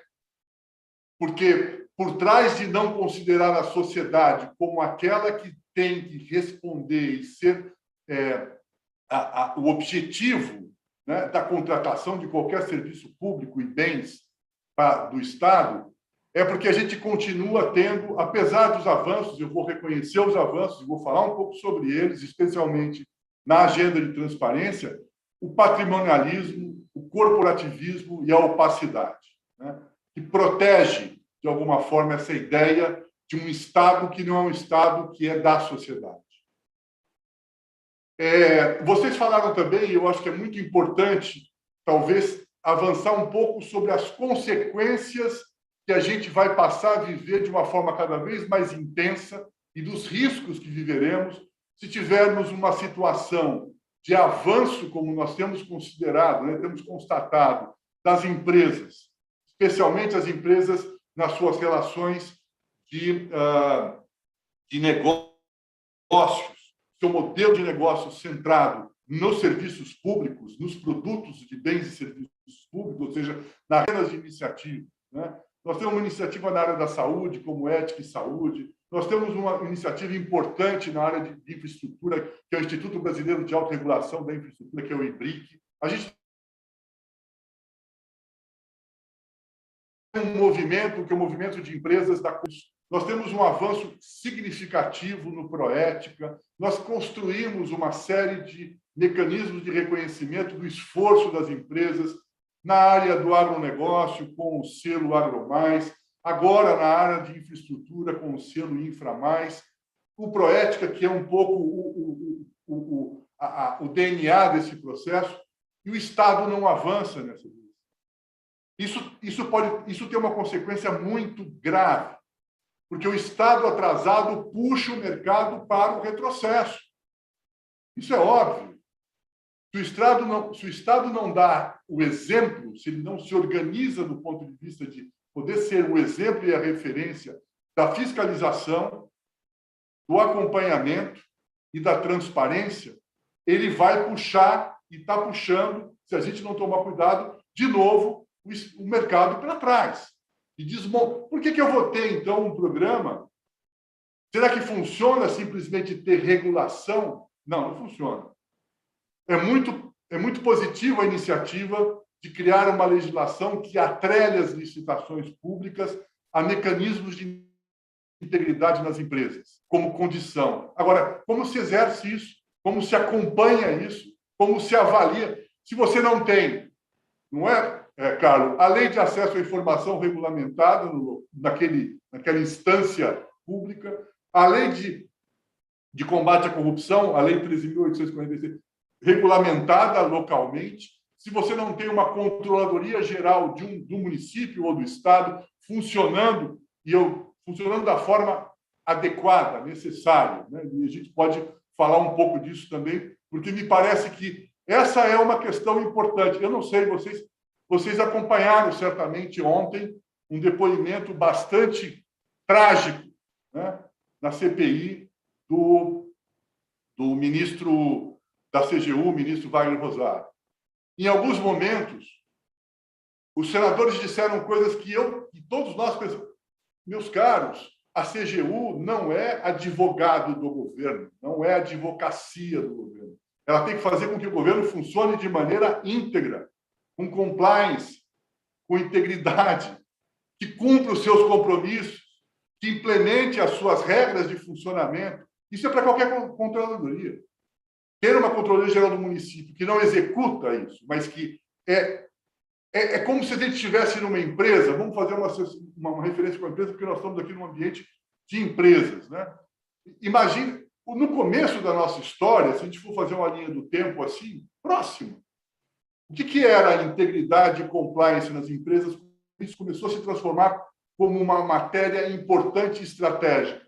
O departamento jurídico da empresa passou a era quem exercia essa coisa do controle. Ora, o departamento jurídico da empresa tem que defender a empresa sobre todas as questões que puderem. E o compliance é um lugar que tem que olhar se a empresa está cumprindo as suas regras, o seu funcionamento, inclusive em contradição com a advocacia da empresa, em contradição com o departamento jurídico. Portanto, se você tem a Advocacia Geral da União, a Advocacia Geral do Município, os procuradores, se você tem a Controladoria Geral do Município, é para fazer com que o governo municipal, local, estadual seja íntegro, que cumpra, de fato, efetivamente a lei, e não que se justifique e se explique. Então, essa é uma questão importante. Se nós não trouxermos integridade, mecanismos de controle e transparência para o Estado, nós vamos puxar o que nós já avançamos no mercado para um retrocesso. Eu queria comentar um pouco sobre transparência e acesso à informação, que me parece que é a questão central, né? A gente pode dizer que houve avanços importantes do ponto de vista da transparência e do acompanhamento dos processos de contratação da administração pública, de gestão pública, a transparência e o acesso à informação pública não podem ser entendidos simplesmente como disponibilização da informação. Vinícius deu aqui um exemplo. E se a gente entrar nos sites aí do governo do Estado, do governo municipal, de todos os municípios, nós vamos encontrar uma série de informações, mas que elas não estão nem acessíveis, nem compreensíveis, nem atualizadas e nem são customizáveis para o cidadão buscar as informações. E aí estou falando de cidadão empresa, cidadão, pessoas profissionais, etc. Então, a Lei de Acesso à Informação tem sido uma ferramenta absolutamente importante para se construir a transparência passiva. Ou seja, desde que nós não tenhamos essas absolutas inadequações dos decretos de sigilo. Bom, gente, nós temos que lembrar, né? Infelizmente, esse governo federal começou a sua gestão em 2019, tentando no Congresso Nacional ampliar o nível de autorização da declaração de sigilo sobre as informações públicas. A gente lembra disso? Nós nos lembramos disso? Isso é gravíssimo. Quer dizer, você poder disseminar com vários níveis da gestão, e a Lei de Acesso à Informação é muito clara sobre quais são os níveis de decisão sobre se decretar sigilo, confidencialidade, segredo. Nós temos, por exemplo, nas histórias agora das investigações que envolvem a Covid, documentos que têm 100 anos de sigilo. Como é que é possível isso? Essa lógica de desconstruir a Lei de Acesso à Informação, da forma como a gente está tendo, e você mostrou aqui também com relação aos restos a pagar daquela declaração, daquela decisão. Portanto, a informação passiva, a transparência passiva, que é aquela que o cidadão pede, está sendo cada vez mais, apesar da Lei de Acesso à Informação colocar isso de uma maneira bastante tangível, está sendo cada vez mais dificultada.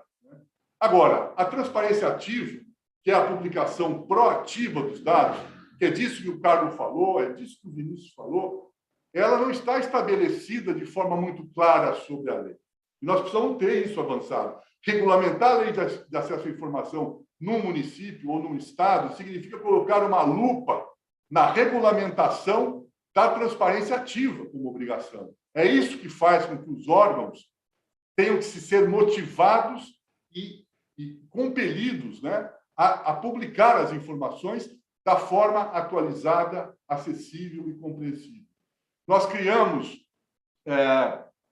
Alfredo, em 2016, um programa que se chama Cidade Transparente. O Ethos criou um programa que se chama Cidade Transparente.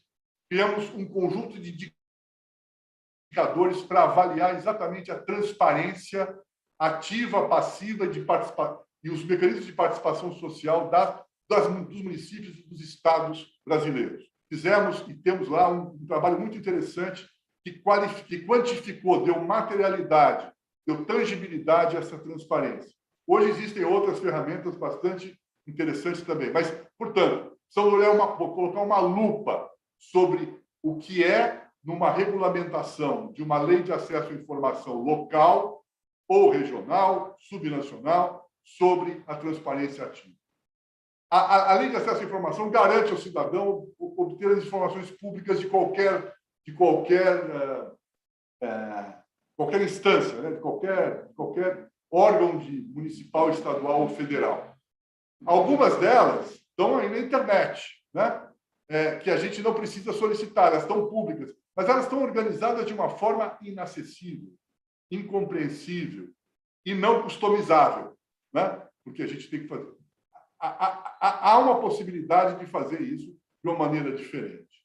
E acho que essa é a qualificação de um governo aberto.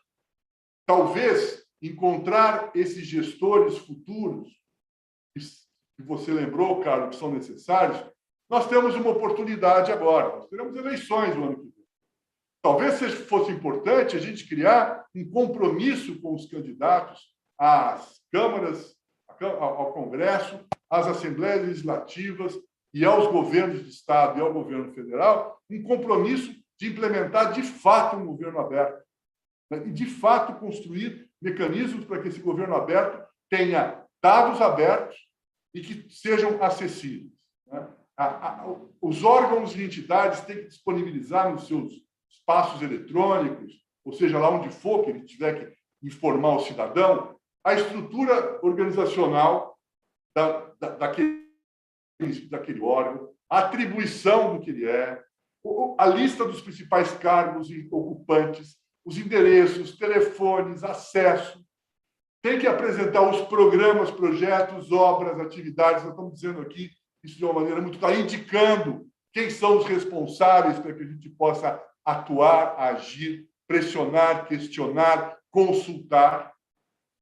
Tem que estar claro quais são os repasses ou transferências dos recursos financeiros, e aí entram todos eles, inclusive, e de maneira estratégica, porque, como o Carlos já notou, né, as licitações e os restos a pagar são focos críticos de muito risco para a corrupção, né? E eu acho que isso está muito claro para todos nós. E a execução orçamentária e financeira detalhada significa poder acessar online, atualizada, como é que está sendo executado aqui. Né? Até para saber preventivamente que vai virar um restos a pagar, né? Que é do Estado, não é do governo. Portanto, é da sociedade. A sociedade precisa ter a responsabilidade de cobrar isso. As licitações, os contratos, as notas de empenho, ou seja, tudo que tiver ali relacionado com isso, a remuneração recebida pelos servidores e empregados públicos, isso tem que estar num governo aberto, transparente, claro, e fazer aquilo que seja um pouco inteligente. Né? Nós falamos que tem inteligência artificial aí disponível para a gente poder usar em mecanismos. Quando um cidadão faz uma pergunta via lei de acesso à informação, e se essa pergunta é feita por vários, isso se transforma nas perguntas mais frequentes da sociedade, que é a obrigação do gestor público colocar à disposição de forma ativa, para que outro não precise perguntar. Né? Portanto, e saber quem é que, naquele órgão, naquela instituição, é a autoridade que monitora, que é responsável pela lei de acesso à informação. Eu acredito que seja essa uma das questões mais importantes e centrais para a gente poder, não vamos resolver, mas dar passos importantes na capacidade da sociedade de exercer controle social, porque nós temos que ter controle social. E aí algumas ideias que eu acho que podem aqui, devem ser distribuídas, e quero compartilhar essas ideias que me parecem importantes. Primeiro, uma pergunta. Os conselhos de políticas públicas de saúde, educação, transporte, segurança, assistência social têm como objetivo também olhar para essas questões? Tem capacidade técnica? Tem esforço nessa direção? Me parece importante. Seria necessário construir um conselho específico, local, da gestão pública pela transparência e pela integridade? Me parece que sim. Isso pode fazer sentido. O Conselho de Transparência Pública e Combate à Corrupção, que é presidido pela CGU, é uma referência que poderia existir em todas as instâncias federativas. Por que não temos um Conselho Municipal de Transparência Pública do Rio de Janeiro? Por que não temos um Conselho Estadual de Transparência Pública e Combate à Corrupção, com participação dos interessados na agenda?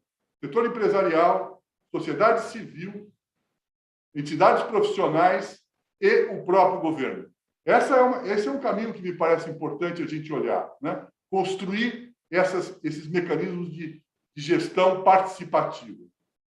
No que diz respeito ao controle social, existem experiências muito interessantes de acompanhamento dos gastos públicos que podem e devem ser apoiadas e estimuladas, como, por exemplo, a rede do Observatório Social do Brasil, a experiência desde 2005 da Contas Abertas, eu acho que faz um acompanhamento sistemático da execução orçamentária e pode trazer, viu, Vinícius, um olhar específico sobre os restos a pagar, né? Especialmente dizendo no final do ano e anunciando, olha, o senhor tem restos a pagar o ano que vem e são esses aqui e tem uma ordem para acontecer. Imaginamos nós o que significa ser um compliance officer de uma organização empresarial que não respeita a ordem dos pagamentos que aquela empresa tem que fazer. O que faria esse responsável pelo compliance da empresa? Teria que abrir um procedimento interno, por que não? Né? Então, eu acredito que se a gente tem hoje um avanço significativo, queria aqui dar uma encaminhada, um avanço significativo do ponto de vista regulatório, a lei de acesso à informação, a lei anticorrupção, a criação, já existem, de controladorias locais, né? Acho que é importante a gente buscar a regulamentação desse processo. Existe a legislação, mas muitas vezes não temos a regulamentação. Se nós tivéssemos uma regulamentação da transparência ativa, e eu vou usar o exemplo que está aí, como você disse, tem um disclaimer, né? Nós não estamos julgando aqui nem o governo do Estado do Rio de Janeiro, nem a Prefeitura do Rio de Janeiro. Claramente colocado com relação à transparência ativa dos restos a pagar, porque eles são críticos. Eles são um fator crítico que pode induzir, pode provocar uma situação de risco para a prática, né, da corrupção. Nós teríamos uma solução, pelo menos de exigibilidade, junto ao Ministério Público, junto ao Judiciário, e não ter essa discussão que parece que está colocada, de que o Ministério Público, muitas vezes, e o próprio Judiciário entendem que essa decisão, né, de postergar, de não dar transparência, é legítima por parte do poder público, do governo, do executivo, né? Me parece que se apoiam na não existência de uma definição. Por fim, acho que a gente tem aqui a AERJ, Etos, a gente tem o IBC, nós temos as empresas, nós temos que buscar apoiar organizações locais de cidadania e de controle social. É necessário apoiá-los e, se necessário, for criar organizações nessa direção. Criar organizações na direção do controle social e da transparência pública. Então, eu queria deixar aqui a contribuição do Etos na disposição de poder ajudar nesse caminho.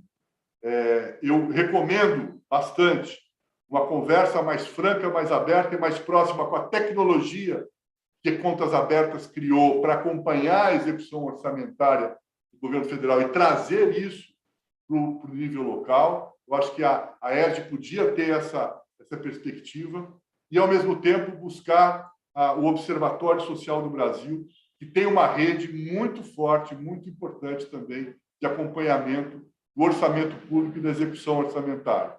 Acho que a gente tem que buscar esses aliados e essas parcerias.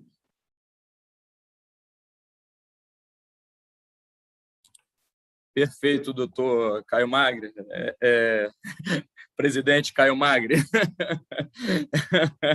Perfeito.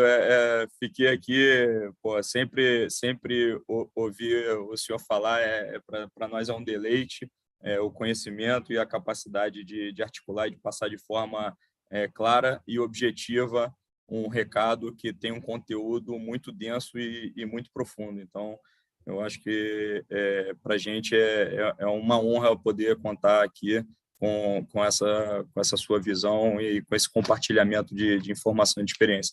Eu vou destacar aqui alguns pontos que você falou também, que eu acho que é sensacional. Bem, primeiro, que você trouxe aí algumas propostas objetivas, né? Essa questão do observatório, da Contas Abertas também, a gente trazer isso daí, eu acho que fica aí para o presidente Alfredo e para o time da ERJ, para a gente, de mão dadas aí com o Etos e com o IBC, tentar caminhar nessa pauta mais objetiva, né? Outra pauta mais objetiva também que eu proponho aqui é a gente utilizar mais o legislativo. O legislativo, você tem comissões de orçamento, as comissões de orçamento e legislativo, a função primordial dele dentro dos sistemas de freios e contrapesos que a gente tem é realmente poder monitorar, acompanhar, né, e inclusive diligenciar as contas públicas e a execução orçamentária. Isso é um dos princípios fundamentais do nosso legislativo, e eu acho que a gente tem utilizado pouco essa possibilidade que a nossa Constituição nos permitiu. Então, acho que a gente deveria tentar utilizar mais do nosso legislativo nisso daí. Por quê? Porque outro destaque também que eu acho que conversa com isso é que você colocou os órgãos auditores, internos ou externos, né, e de controle, a função deles é monitorar o cumprimento das leis e dos contratos por ambas as partes, e não somente por parte do contratado, do particular.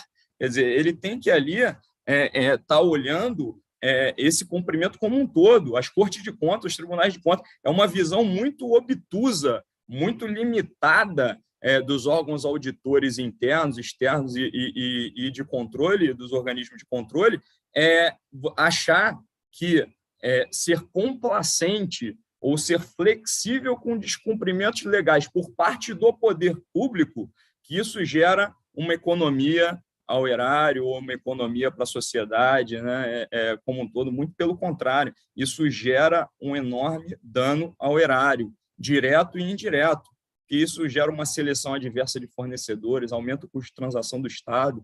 Quer dizer, isso daí a gente tem que mudar essa visão dos órgãos de controle e também do próprio Poder Judiciário, como você pontuou muito bem, Caio, vou chamar de Caio.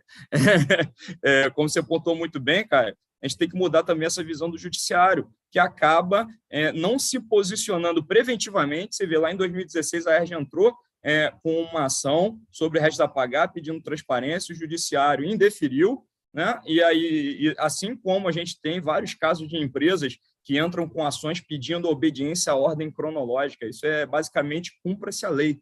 Por favor, Judiciário, cumpra-se a lei aqui no meu contrato, e a gente tem um percentual enorme, infelizmente, de pedidos indeferidos. Então, assim, o Judiciário precisa também entender que ele tem que adotar uma postura preventiva, né? Que enderece, e eu acho que isso é uma crítica que a gente tem que fazer para o sistema como um todo de freios e contrapesos que a gente tem, que a gente precisa, tá bom, a gente viu as consequências disso tudo. Agora, quais as medidas que a gente está tomando para endereçar as causas, né? Para mitigar as causas? Eu acho que esse é o grande recado. Por quê? Porque a gente tem, e aí essa questão que você falou também, entre políticas de Estado e políticas de governo, a gente não pode ter leis de Estado e leis de governo. Quer dizer, essa lei para esse governo não se aplica, né? Por quê? Porque, de repente, esse governo está em crise, está em calamidade financeira, ou esse governo ele tem uma boa intenção. A gente já viu os efeitos nefastos que causam a gente ser permissivo, a sociedade como um todo, ser permissivo à transgressão legal em prol de, supostamente, um bem maior, né? A gente já viu quais foram esses efeitos nefastas, e a gente não pode permitir isso. A gente tem que ter, primeiro, no Brasil, eu ouvi de um advogado uma vez que tem leis que não pegam, né? Então, não pode ter leis que não pegam. Os nossos sistemas têm que funcionar para fazer com que as leis sejam cumpridas, né? E a gente também, então, assim, em relação a isso, também eu já ia apagar, que é muito interessante aqui para descontrair um pouco. Uma vez eu ouvi de um prefeito do interior a seguinte pérola, né? Falou: Vinícius, deixa eu te explicar uma coisa. Dívida dos outros a gente não paga, e dívida nossa a gente deixa para os outros. Então é aquela questão do matuto, né? Então existe o princípio da continuidade administrativa, né? Outro dia eu fui em um determinado órgão da prefeitura e ouvi isso. Não, mas isso daqui é dívida do outro governo. Falei, vamos fazer o seguinte, então. Primeiro, a gente tem o princípio da continuidade administrativa, que é o que garante. A gente contrata com o Estado, a gente não contrata com o governo. Assim como vocês contratam com a dimensional, com as empresas. Você não contrata com as pessoas. Imagina, amanhã eu saio da empresa e, aí vai chegar o outro diretor e vai falar: não, olha só, mas esse contrato foi assinado pelo Vinícius, eu não concordo com isso daqui, eu não vou cumprir essa determinada cláusula. Isso não existe, né? Mas, bem, eu ainda respondi, eu falei: então tá bom, vamos fazer o seguinte.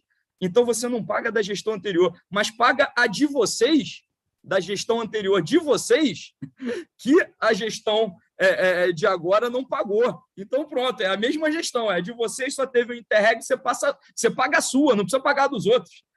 Quer dizer, então, não tive resposta para essa provocação, e eu acho que essa questão da continuidade administrativa, das políticas de Estado e não de governo, e da fiscalização do cumprimento da lei é muito importante. Então, assim, eu acho que o recado que fica aqui no final das contas é, primeiro, a transparência é fundamental. Eu acho que a informação precisa de fácil acesso, de compreensão. É o caminho mais adequado e mais rápido para a gente alcançar o objetivo da integridade pública que todos desejamos, né? Eu acho que isso torna a sociedade fiscal das ações governamentais e acaba descortinando a real origem de diversos problemas e a condição de contorno real, né, verdadeira das contratações públicas, né? E possibilita a cobrança de medidas que enderecem as causas reais dos problemas e não simplesmente que punam as suas consequências, que é o que a gente tem visto bastante. Então, eu acho que nisso daí você falou, Caio, sobre a questão da integridade, né, como um todo, que o cumprimento das normas, das leis, dos contratos, a gente passou pela pandemia da Covid.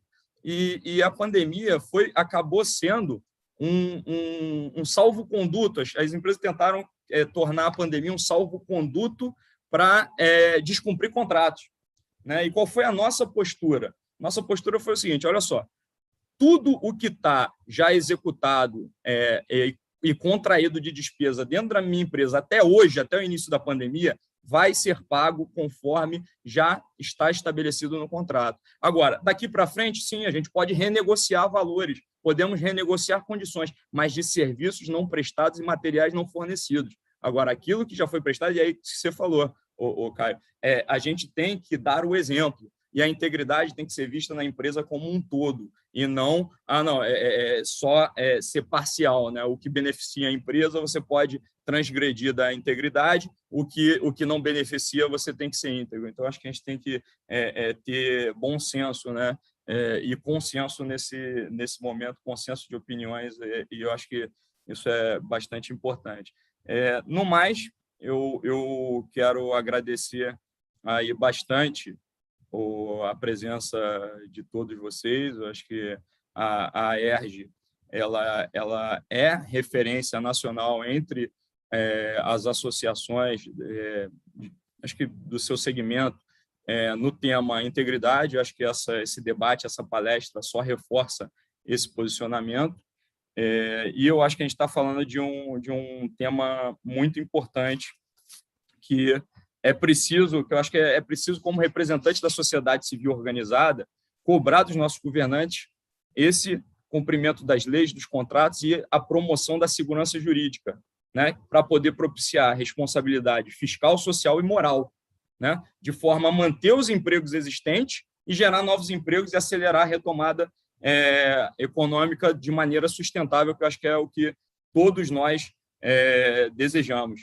Então, eu vou abrir, eu acho que para as palavras finais aí, se alguém quiser falar, doutor Caio, doutor Lucione, quer dar alguma palavra final, e depois eu vou agradeço ao presidente novamente e vou transferir a palavra ao presidente para encerrar aí a nosso webinar. Então, doutor Lucione, alguma palavra final, alguma consideração? Eu quero novamente agradecer aí o convite, agradecer ao doutor Alfredo, agradecer seu convite e dizer que essa iniciativa é uma iniciativa que realmente faz a diferença e é de pouco em pouco que nós conseguimos alcançar um objetivo maior.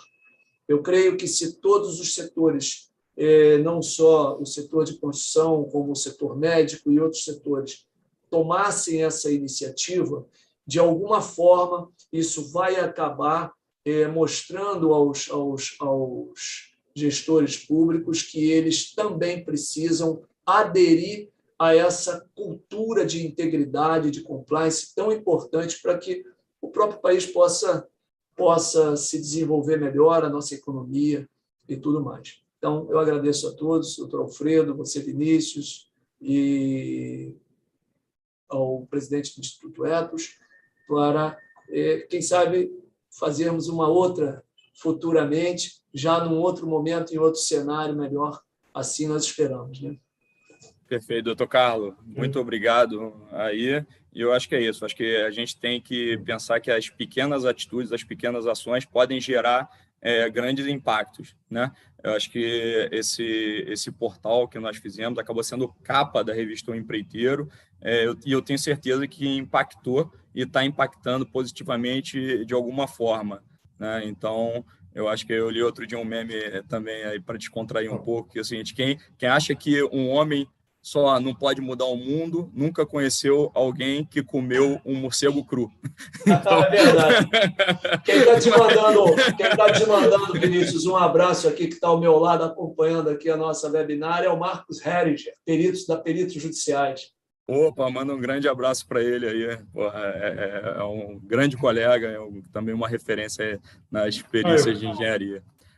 Bem, doutor Caio, olha, eu só queria, se a nossa tentativa, né, Carlos, nossa tentativa junto com a ERJ de sermos amicus curiae nessa ação justa, correta, ética, não deu certo, vamos pensar um pouco o que a gente pode fazer juntos, né? Eu acho que outras coisas que possamos fazer juntos. Com certeza. Eu vou pegar, inclusive, seu contato com o Vinícius, para nós mantermos uma sinergia. Vou deixar aqui no chat os meus contatos.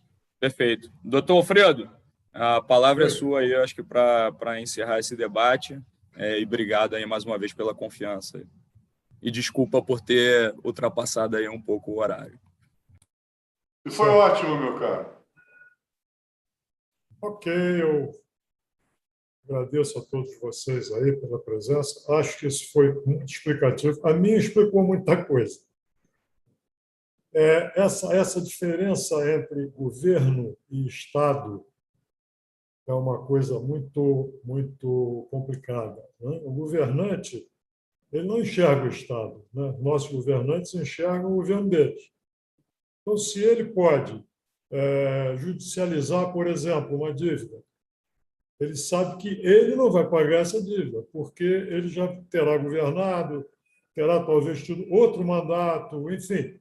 E quando essa dívida vier a ser paga com juros, com correção, enfim, com multas, etc., etc., já não vai mais ser ele que vai pagar, mas a sociedade vai pagar por isso, e vai pagar caro, né? Então, eu acho que isso ficou bastante bem explicado aqui na conversa, certo? E ficou claro que nós precisamos manter essa conversa, talvez até criando um grupo de trabalho voltado para esse assunto, né? Inicialmente formado por nós e a gente abrindo espaço para adesões, né? Para nós ficarmos cada vez mais fortes nessas posições que a gente toma. É isso, agradeço muito a vocês e vamos ver o Flamengo jogar hoje. Perfeito, presidente. Obrigado. Tá bom. Tchau, tchau. Boa noite a todos. Boa noite, pessoal. Boa noite. Obrigado. Estamos juntos aí nesse grupo. Se tiver... Estamos contando com isso. Caio e Luciano, estamos contando com isso. Olha, eu acho que dá para contar também com o Ibrick. O Laurito está aí, a gente pode trazer o Ibrick. O Laurito está aí. O Laurito está aí, Alfredo. Tá. Então, eu vou fazer essa proposição. Grande abraço. Um abraço a todos. E só uma questão para finalizar, Caio, que a gente não abordou, que assim, essa crise dos restos a pagar de hoje vai ser o problema do precatório de amanhã. Amanhã vai chegar um meteoro. De onde vem esse meteoro, desse monte de precatório que o Estado tem que pagar?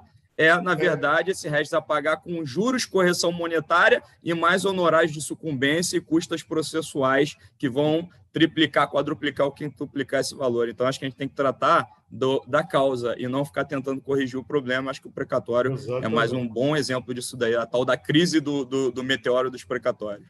Tá? A sociedade certamente vai pagar. Com juros e correção monetária. Bom jogo, viu, Alfredo? Bom jogo para vocês. Valeu, grande abraço, cara. Um abraço a todos. Tchau. Tchau.